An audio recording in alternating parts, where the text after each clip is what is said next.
We've decided to treat conditionals as material conditionals. So, for example, consider the statement, if Jane is not a U.S. citizen, then Jane is not eligible to vote in U.S. elections.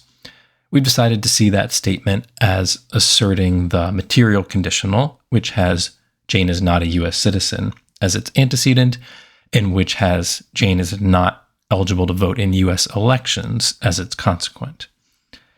Given that assumption, we can translate that conditional as not P arrow, not Q, where P stands for the claim that Jane is a U.S. citizen and Q stands for the claim that Jane is eligible to vote in U.S. elections. But if-then sentences are not the only conditional constructions that we come across in arguments. In particular, you're also likely to encounter only if sentences such as these. You can join the club only if you're a BCC student. Jane is eligible to vote in U.S. elections only if she is a U.S. citizen. Jack will eat that cake only if it has lots of frosting. How should we translate these types of sentences?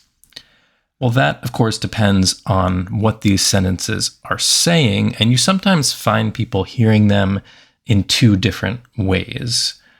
On one reading, these sentences are just articulating a requirement for something, and on another reading, these sentences are articulating the only requirement for something. So, for instance, focusing on the first sentence, on one reading, it's saying that a requirement for joining the club is being a BCC student.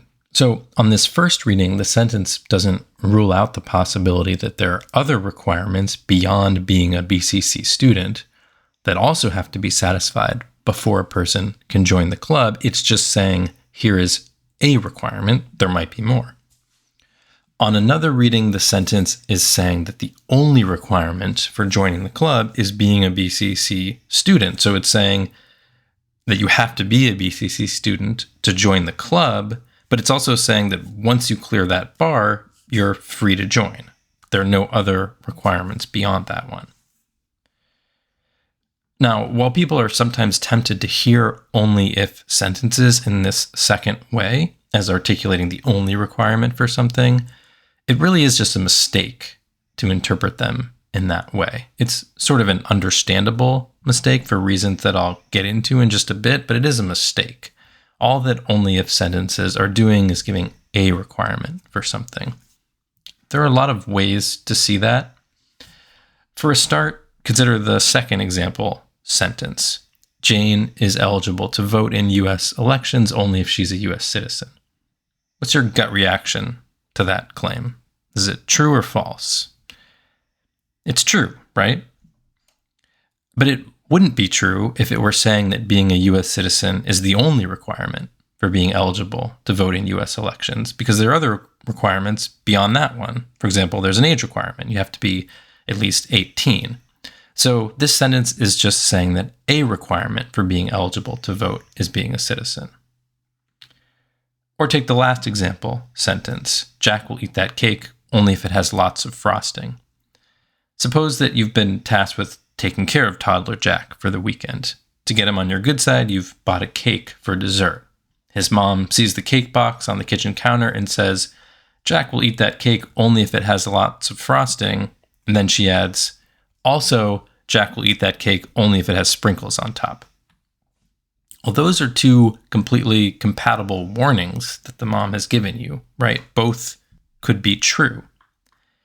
But if each statement was purporting to give the only requirement that has to be met in order for Jack to find the cake to his liking, then the mom's second statement would contradict the first, because then the first statement would be saying that the only requirement is that there be lots of frosting.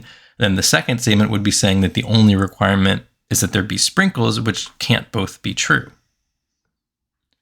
So these only if sentences are just describing a requirement.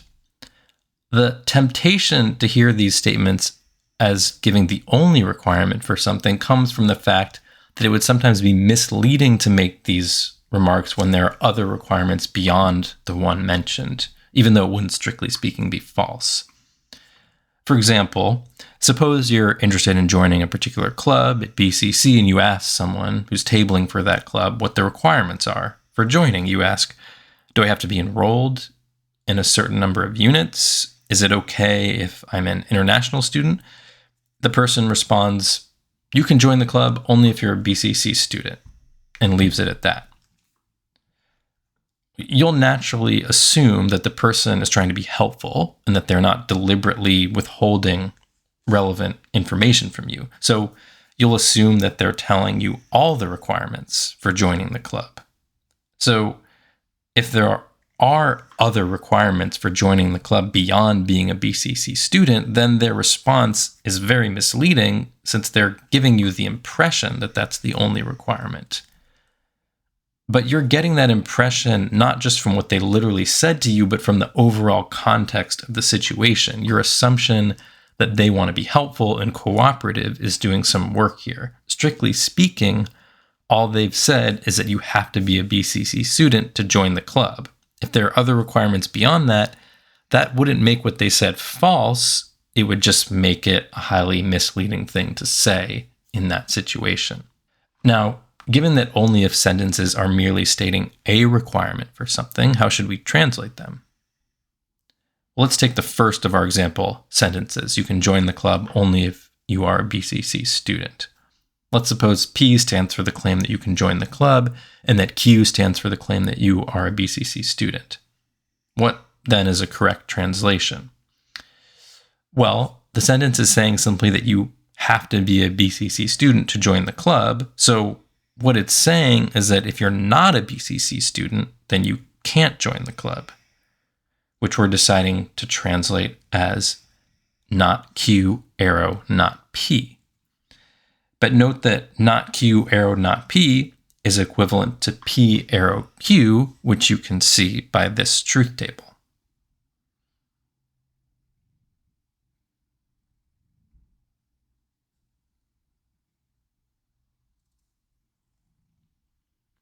So we could just use P, arrow, Q as the translation, which is the same translation that we would give for if you can join the club, then you are a BCC student. Does that make sense? Are you can join the club only if you are a BCC student, and if you can join the club, then you are a BCC student, really saying the same thing?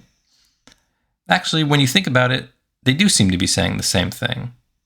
The second sentence is effectively giving a requirement for you to join the club. It's saying that if you're able to join, then it must be that you are a BCC student, which is precisely what the first sentence is saying. So in general, it seems like we can see a sentence of the form A only if C as saying the same thing as if A, then C. Hence, we can translate a sentence of the form A only if C in the same way we would translate if A, then C. We translate it as alpha, arrow, gamma, where alpha is the formal translation of A and gamma is the formal translation of C.